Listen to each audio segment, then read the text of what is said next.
Welcome to our digital mini Bienvenidas a BYU. nuestra mini conferencia digital de BYU para mujeres. Soy Sandy Rogers, presidenta de esta conferencia. Donde quiera que se encuentren, me complace mucho que estén con nosotras. Me complace presentarles a la oradora de esta sesión, que Mary Rosenberg hablará de congregarnos para ser perfeccionados, pero no perfectos. Que Marie ha estado prestando servicio en la Facultad de la Familia en BYU. Recientemente ha enseñado los cursos Los Profetas Vivientes y la Familia Eterna. Tiene una licenciatura y una maestría de BYU. Actualmente es consejera en la presidencia de la Sociedad de Socorro de las Estacas de Lindo, y también ha prestado servicio en el Centro de Capacitación Misional. Él y su esposo John tienen 2 hijas. Les pido que lean más acerca de la hermana Rosenberg en el material que tenemos en el sitio de Internet. Sé que disfrutarán de la presentación de ella. Los últimos 2 veranos, mi esposo y yo tuvimos la singular experiencia de atravesar el norte de España recorriendo el Camino de Santiago. La peregrinación se inició hace más de 1000 años para celebrar la expansión del cristianismo en Europa y tradicionalmente honra al apóstol Santiago por su enseñanza en España. Muchas personas caminan en honor a Cristo, celebrando cómo Cristo los ha ayudado, o caminan en busca de su ayuda y sanación. El Camino de Santiago se caracteriza por sus colinas verdes, arroyos cristalinos, hermosas flores silvestres, encantadoras iglesias medievales y pintorescos pueblos con muchas vacas. El año pasado, 347,000 personas de 187 países anduvieron parte o la totalidad del camino, cuya ruta tradicional recorre unos 800 kilómetros. Mi parte favorita de la experiencia fue ver a las personas forjar lazos. Un padre llevó a su hijo intelectualmente dotado para desconectarlo de su computadora y ayudarlo a valorar el conectarse con Dios y con los demás. Otra persona recorrió el camino para sanarse de la inseguridad y la amargura que resultaron de 2 matrimonios abusivos. Su objetivo era abrir su corazón a Cristo y buscar su poder sanador mientras caminaba. Una estudiante universitaria me dijo que quería saber si Dios la amaba y se preocupaba por ella. ¿Cree Él en mí? Con toda la gente que hay en el mundo, ¿hay realmente un Dios en el cielo que me conoce personalmente? Cada persona tenía su propio motivo para hacer el recorrido. Lo que más admiraba era los que invitaban a Cristo a unirse a ellos en su travesía. Hablando de un amigo, William Barrett comentó: podíamos calentarnos las manos al fuego que irradiaba su fe. Me encanta esa metáfora porque imagino una larga travesía caminando juntos por la vida, con fogatas nocturnas para calentarnos las manos. En el trayecto del camino, a menudo veía a nuestros estudiantes de BYU calentándose las manos con la fe de quienes los rodeaban. Del mismo modo, el fuego de su fe calentó las manos de muchos extraños que conocieron de todo el mundo, congregándose para hablar sobre cómo experimenta la luz y la calidez de nuestro Salvador. ¿Por qué es esencial congregarnos durante nuestra peregrinación terrenal? Vi extraños congregarse para honrar a Cristo y recordarnos que todos nos pertenecemos unos a otros, hermanos y hermanas en la familia eterna de Dios. El Señor nos enseña para que seáis congregados en uno, a fin de que seáis mi pueblo y sea yo vuestro Dios. ¿Qué significa ser congregados en uno? Durante esta pandemia del COVID-19 sentimos la pérdida de poder congregarnos. Muchos se sienten solos durante este tiempo de distanciamiento social, pero el Señor nos recuerda que nunca estamos solos, estamos para siempre envueltos entre los lazos de su amor y seguridad. Podemos aprovechar este tiempo para volvernos hacia nuestras congregaciones más importantes con Dios y con la familia. Hay un marcado contraste entre las palabras solo y expiar. En inglés ambas provienen de la misma raíz que significa uno. Solo significa aislado, sin ayuda y sin nadie presente. Por el contrario, expiar significa unirse o reconciliarse. La buena noticia de la expiación es que no estamos solos. Tenemos al Salvador. Él nos invita a estar unidos en uno con Él. Progresamos con Él, llegamos a ser lo mejor que podemos ser con Él. Tenemos esperanza y felicidad gracias a Él. Cristo nos invita a tener unidad perfecta con Él y con nuestro Padre, para que sean uno, así como nosotros somos uno. Yo en ellos y tú en mí, para que sean perfeccionados en uno. Nuestro Salvador nos congrega para que seamos perfeccionados en Él. El elder Garrett Gong enseñó: Nuestra fogata de fe nos puede instar a recordar que la perfección es en Cristo, no en nosotros mismos ni en el perfeccionismo del mundo. Hoy me gustaría analizar el camino hacia la perfección, pero primero es importante comprender el impacto paralizante del perfeccionismo. La psicóloga Brené Brown describe el perfeccionismo como un sistema de creencias autodestructivo y adictivo que aviva este pensamiento dominante. Si me veo perfecta, veo de manera perfecta y hago todo perfectamente, puedo evitar o minimizar los dolorosos sentimientos de vergüenza y juicio crítico. El perfeccionismo no es superación personal, tiene que ver con tratar de ganar aprobación y aceptación. Es un profundo miedo a fallar, cometer errores y decepcionar a los demás.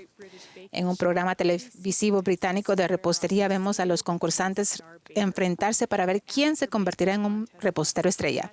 El concurso de reposteros aficionados consta de desafíos técnicos y causar sensación en la elaboración de bizcochos, pasteles, galletas y panes. Los dos jueces suelen presentar un desafío técnico y dicen, la textura debe ser perfecta, los sabores deben armonizar, cada elemento debe verse exactamente igual. No esperamos nada menos que la perfección. La tensión en el rostro de los concursantes es fascinante. El alivio llega cuando se escucha, se acabó el tiempo. Algunos concursantes se desploman al piso como si se hubiera liberado vapor de una olla de presión. Fluyen lágrimas de decepción cuando algunos se horneó en exceso, los sabores no concuerdan o la textura es pastosa. Estamos pegados a la pantalla, se nos hace agua la boca por probar tan solo uno de esos bizcochos de nuez decorados con glaseado de miel. Nos sorprende que algo tan delicioso se califique como fracaso. ¿Realmente tiene que ser perfecto para ser un éxito? Es solo un programa de repostería, pero ¿qué pasa con la vida real? ¿Nos agregamos presión de forma innecesaria con un estándar de perfección similar?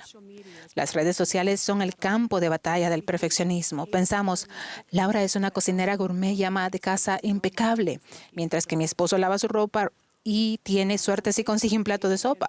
O en la página de Facebook de Ana, sus 10 hermosos hijos son la imagen perfecta, mientras nosotros nos despertamos a las 10 y pasamos en pijamas. Solo hago pastelitos. Soy un perfecto fraude como mamá. El perfeccionismo se alimenta de la falta de confianza en una misma. No puedo hacerlo, decimos, no soy tan capaz como ella y estoy demasiado abrumada para hacerlo todo. Me siento identificada cuando una calcomanía que dice, Dios me puso en la tierra para lograr una cierta cantidad de cosas. Ahora mismo estoy tan atrasada que nunca moriré.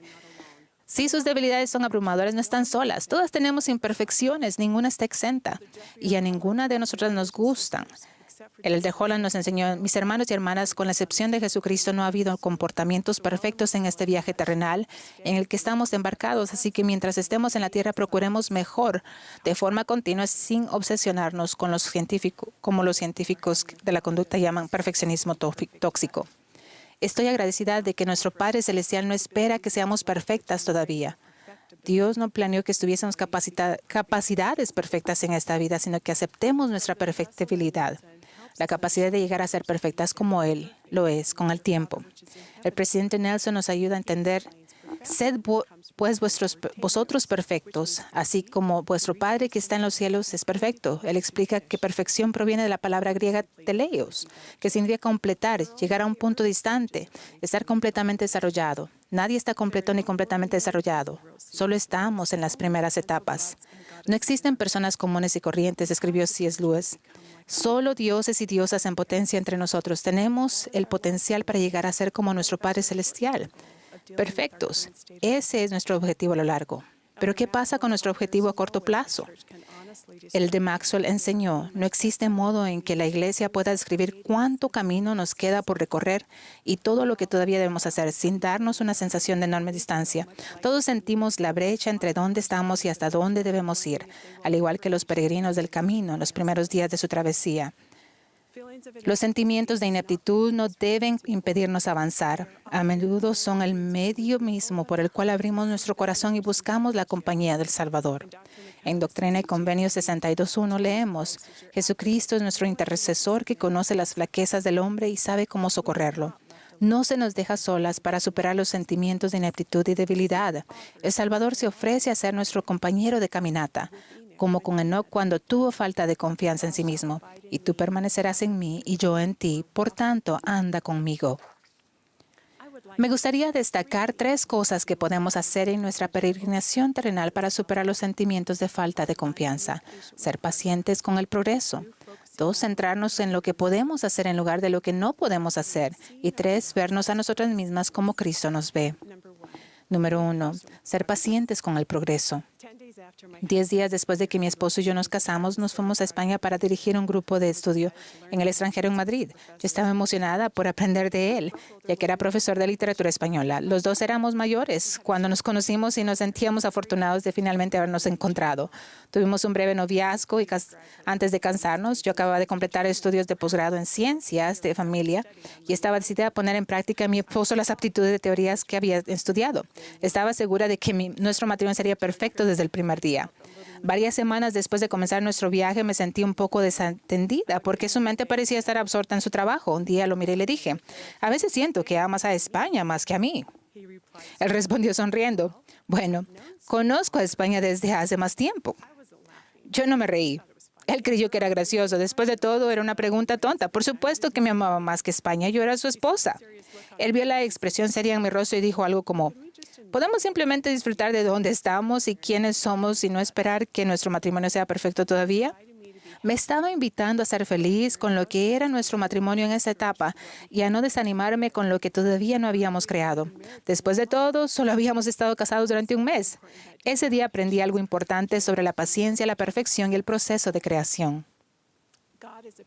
Dios es un creador paciente. El elder Evans enseñó, no parece que haya ninguna evidencia de que el creador del universo haya estado apurado alguna vez. En todas partes de esta hermosa y generosa tierra y hasta los rincones más remotos del firmamento existe la evidencia de un propósito, una planificación, una labor y una espera pacientes. En Génesis 1 leemos el relato de la creación de la tierra. En el versículo 10 se termina el tercer día de la creación con la frase, y Dios vio Dios que era bueno. Luego, después de cada día subsiguiente, aprendemos lo mismo. Cada día fue bueno. Dios estaba conforme con lo que había creado. No le preocupaba que en el día 2 aún no hubiera creado hermosas flores y árboles. Dios estaba perfectamente con respecto a no tener animales en el día 4. Mi esposo me recordó al final del día 5, Dios dijo, después de todo este trabajo y tiempo, todo lo que tengo para demostrar mi esfuerzo son peces. Después de cada día de la creación, Dios estuvo complacido con ese día y con el progreso hacia el día 7. Nuestro Padre Celestial ve nuestra perfectibilidad de la misma manera. Cada día o etapa individual es buena, incluso las etapas imperfectas. Creo que Él nos diría, vas bien, mira el progreso que has hecho este día, mira cómo ya te he bendecido. Podemos sentir satisfacción en nuestro progreso cada día, por imperfecto y desordenado que pueda parecer, y prepararnos para el día siguiente. No debemos pensar que Dios está decepcionado con nosotros porque aún no hemos llegado al apacible día 7. Cada día es bueno y necesario a sus ojos. El pedido de mi esposo de que disfrutara de dónde estamos y quiénes somos y no esperar que nuestro matrimonio fuera perfecto todavía fue una invitación a ser paciente. Me invitó a ver lo bueno y el crecimiento en el momento presente. Al igual que en el proceso de creación podía estar feliz con mi matrimonio y disfrutar cada día que teníamos para crecer juntos en lugar de esperar que ya fuera perfecto y completo. Me dio paz saber que Él no esperaba que yo fuera perfecta y me recordó que hiciera lo mismo por Él. La paciencia nos permite caminar juntos sin que nuestras imperfecciones bloqueen nuestro camino. La impaciencia nos ciega lo bueno que hay frente a nosotros. No nos notamos que nuestro esposo sacó la basura porque desearíamos que les estuviera yendo a los niños. No reconocemos que una hija acababa de decir gracias porque queremos que recoja la ropa sucia. Pasamos por alto que el vecino rastrilló nuestras hojas porque queremos que corte el árbol que está dejando caer las hojas. No apreciamos la felicitación de uno de nuestros hermanos que nos desea feliz cumpleaños porque hizo con 10 días de retraso. Cuando somos impacientes no perdemos el crecimiento de Dios porque no es lo suficientemente bueno. Queremos que sea mejor ahora. Por otro lado, la paciencia nos ayuda a apreciar a los demás, independientemente de sus imperfecciones. Nos disfrutamos mutuamente sin esperar que tengamos que ser mejores para poder hacerlo. Un día mi hija me llevó el desayuno a la cama para el Día de la Madre. Tostadas quemadas, huevos demasiado cocidos, jugo derramado acompañado de una nota escrita a mano. Te amo, mamá. No pude enojarme con ella por hacer un desastre en la cocina. Estaba feliz de ser su madre. Centrarnos en quiénes son nuestros hijos en lugar de quiénes no son nos permite atesorar quiénes son hoy. Centrémonos en el progreso paciente en lugar de la perfección inmediata.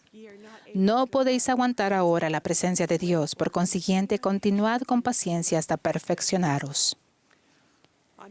En nuestros trayectos personales podemos imaginar la invitación del Salvador. Ven conmigo. Ven a calentarte las manos al fuego de mi paciencia. Mira cómo ya te he bendecido. Camina conmigo y juntos te será manifestada la gloria de tu potencial, un día a la vez. Número 2. Centrarnos en lo que podemos hacer en lugar de lo que no podemos hacer. Recuerdo una reunión de padres y maestros que tuve cuando mi hija estaba en 4º grado. El maestro explicó el progreso de mi hija en el aspecto académico y social y luego dijo, solo recuerde, aquello en lo que se centre aumentará. Si se centra en lo negativo aumentará. Si se centra en lo positivo, eso aumentará. Repitió el mismo mensaje 3 veces durante nuestra conversación. Cuando me iba, dijo nuevamente, ¿sabe? Lo único que desearía que los padres recordaran es que aquello en lo que se centren con sus hijos aumentará. Sonreí. Creo que lo entendí y no lo he olvidado. El presidente Nelson nos recordó, el gozo que sentimos tiene poco que ver con las circunstancias de nuestra vida y tiene mucho que ver con el enfoque de nuestra vida. Un recordatorio oportuno durante esos tiempos inestables. El gozo aumentará si nos centramos en lo que podemos hacer en lugar de lo que no podemos hacer y en lo que tenemos en lugar de lo que no tenemos. El psicólogo Dan Baker explica que el miedo es el enemigo de la felicidad. He descubierto que el temor actual casi siempre encaja en una de las categorías. Temor a no tener suficiente y temor a no ser suficiente. Pero el centrarnos en las debilidades, al igual que al centrarnos en cualquier otra cosa que sea negativa, solo esfuerza el temor. El centrarse en los temores refuerza la falta de confianza. Escuchamos frases como, no sé lo suficiente, no puedo hacerlo. No soy lo suficientemente inteligente, simplemente tenemos no ser lo suficiente. 3 meses después de comenzar mi misión en Guatemala, me asignaron a capacitar a una nueva misionera, administrar un área de proselitismo y capacitar a los líderes de 13 barrios y ramas en los principios de bienestar. Estaba paralizada de miedo porque no hablaba español. No podía entender lo que los guatemaltecos me decían y ellos no tenían idea de lo que yo trataba de decirles. El día de los traslados me acerqué a mi presidente de misión, ex coronel de los Marines, y dije, presidente, nunca dudaría de su inspiración, pero ¿está seguro de que no estaba pensando en otra persona? Me miró y respondió con severidad, hermana, tenía las mismas inquietudes que usted tiene sobre su capacidad, así que volví al Señor y Él se enojó conmigo por tener dudas sobre usted. Luego se volvió y se fue. Me quedé sin palabras. Mientras él se alejaba, pensé, vaya, el Señor realmente sabe quién soy. Él piensa que yo puedo hacerlo. Si quiere que yo lo haga, debe hablar en serio en cuanto a ayudarme. Entonces una pregunta inspirada vino a mi mente. ¿Estás dispuesta? Estaba dispuesta a confiar en el Señor y dispuesta a intentarlo con la capacidad que tenía en ese momento. Esa experiencia me desafió a centrarme en lo que yo podía hacer en lugar de lo que no podía hacer. El escuchar de mi presidente de misión que el Señor no dudaba de mi capacidad me dio la determinación de mostrarle a Dios que no dudaba de su capacidad de ayudarme. Dios pide que comencemos donde sea que estemos y que avancemos desde ahí. Podríamos preguntarnos, ¿qué puedo hacer hoy con lo que sé y con la capacidad que tengo ahora? La viuda pobre echó 2 blancas, su ofrenda a Dios. Muy pequeña, pero suficiente. Por lo general pensamos en el relato de la ofrenda de la viuda en términos de nuestras ofrendas monetarias, pero también se refiere a todo lo que le ofrecemos al Padre Celestial. Al igual que esta viuda, ofrecemos lo que tenemos, por pequeño que parezca, sabiendo que nuestro esfuerzo es aceptable y suficiente para el Señor. La viuda se centró en lo que podía dar, no en lo que no podía. Del mismo modo, centrarnos en lo que podemos hacer y mostrar nuestra disposición a intentarlo es una señal para Dios de lo que buscamos su ayuda para mejorar la capacidad que tenemos. Centrarnos en nuestras debilidades nos ciega respecto a las blancas que podemos ofrecer. Una hija se pierde las pruebas de fútbol porque teme no ser lo suficientemente buena, pero pasa por alto su capacidad de aprender rápido y trabajar arduamente. Un joven piensa que no debe servir una misión porque es tímido, pero pasa por alto su don para amar a las personas. O una madre no le lleva una comida a una amiga enferma porque su aptitud para cocinar es limitada, pero pasa por alto su talento para brindar mensajes de aliento. Baker agrega, descubrí que cuando podía ayudar a las personas a encontrar sus fortalezas, ellas no necesitaban ir a la guerra contra sus debilidades. El presidente Monson nos aconsejó, sus fortalezas son mayores que sus debilidades. Encontrar nuestras fortalezas, nuestros poderes únicos debería ser un propósito del trayecto de la vida. Dios necesita que encontremos nuestros dones, talentos y fortalezas y que los usemos para el bien. Nos necesitamos el uno al otro. Crecemos juntos. Podemos aprender de tanta bondad, fortaleza y talento que nos rodea. Cuando estamos en una búsqueda para ver lo bueno que podemos llegar a ser, es suficiente para que el Señor obre con nosotras y por medio de nosotras para bendecir a los demás. Cualesquiera que sean nuestras aptitudes, a menudo nos sentimos al límite de nuestra capacidad. Me imagino el Salvador congregándonos uno por uno y calmando nuestros temores. Ven a calentarte las manos al fuego de mi paz y fortaleza. No dudo de tu capacidad para contribuir. Por favor, no dudes de mi capacidad para fortalecerte. Todo generoso de corazón traerá una ofrenda a Jehová. Honramos a Cristo al ofrecer lo que tenemos y lo que podemos hacer. Número 3. Vernos a nosotras mismas como Cristo nos ve. Uno de mis recuerdos favoritos es ver a mis hijas de pequeñas mirándose y riéndose de sí mismas sentadas frente a un gran espejo. Cuando sonreían, el espejo les devolvía la sonrisa. Cuando fruncían el ceño, les fruncía el ceño. Cuando bailaban con ellas. Estaban sorprendidas por lo que veían frente a ellas. Nuestro mayor deseo como padres es que nuestros hijos tengan una imagen positiva de sí mismos. Nuestros padres celestiales desean lo mismo para nosotras. Todavía recuerdo esta declaración adjunta a una imagen del Salvador que me dio una líder de mujeres jóvenes. El mayor regalo que puedo darte es que te veas a ti misma como yo te veo. Con demasiada frecuencia lo que vemos en el espejo son defectos e imperfecciones. Tal vez veamos a alguien débil, temerosa o sin talentos, con demasiadas arrugas y que debe perder demasiado peso. El introductor dijo, algunos no pueden llevarse bien consigo mismos, se critican y se menosprecian todo el día. Permítanme que reduzcan la prisa y tomen un poco de tiempo extra para llegar a conocerse mejor. Aprendan a verse a ustedes mismos como el Padre Celestial los ve, como su preciosa hija o su precioso hijo con potencial divino.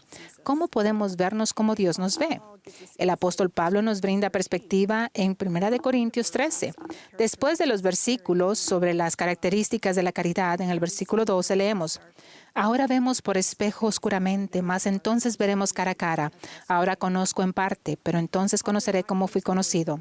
Pablo utilizó la palabra vidrio, como aparece en la versión del Rey Santiago de la Biblia en inglés. Usó la palabra griega para espejo.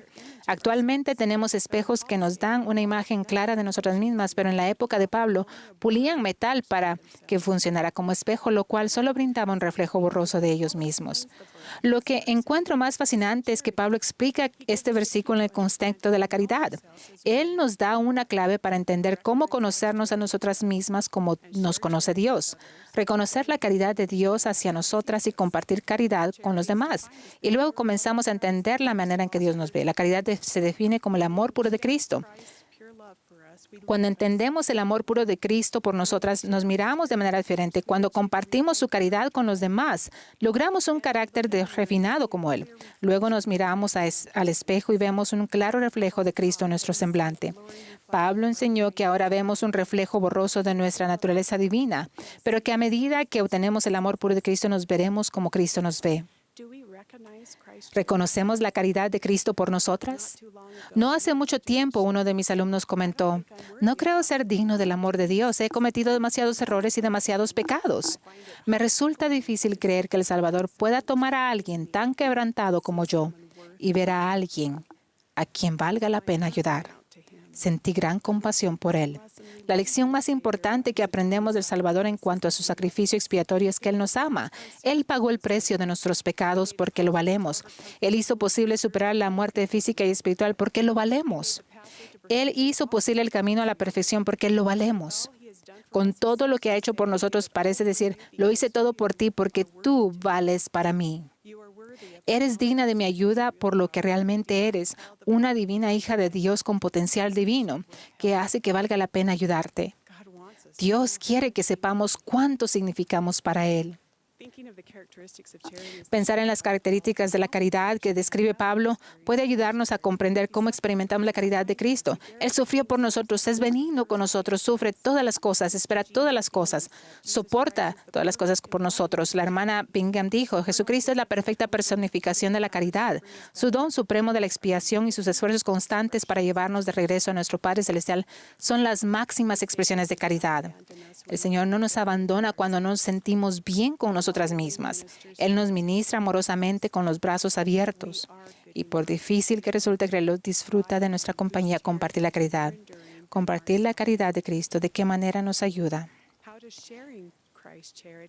¿De qué manera nos ayuda a vernos a nosotras mismas y a los demás con una mirada menos crítica?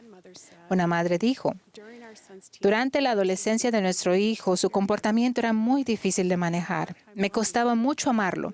Recuerdo haber derramado mi corazón al Señor para pedir ayuda y la impresión que me vino a la mente fue, tal vez no sientas que puedes amarlo por ti en este momento, pero ¿puedes amarlo por mí? ¿Puedes alejar tus enfados y amarlo por mí?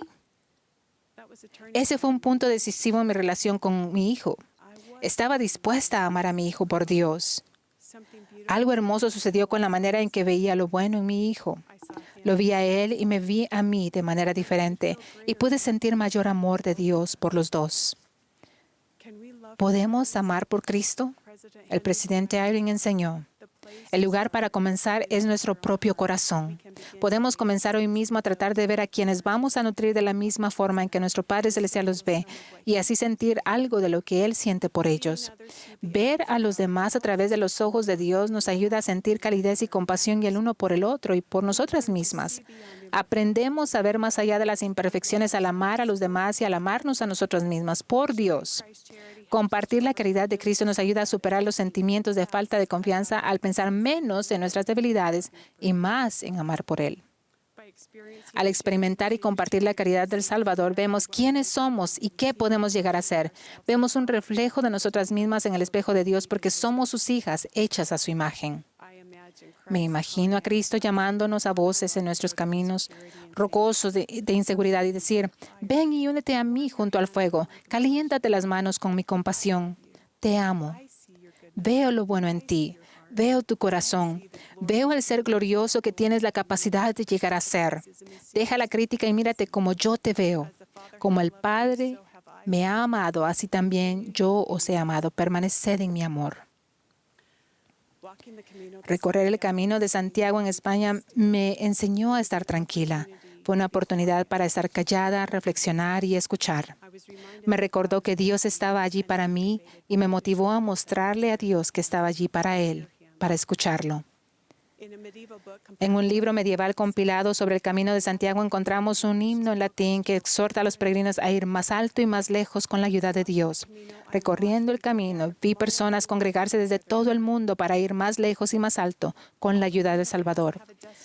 Todas las sendas del camino tienen un destino que termina en Santiago de Compostela, una ciudad que lleva el nombre del apóstol Santiago.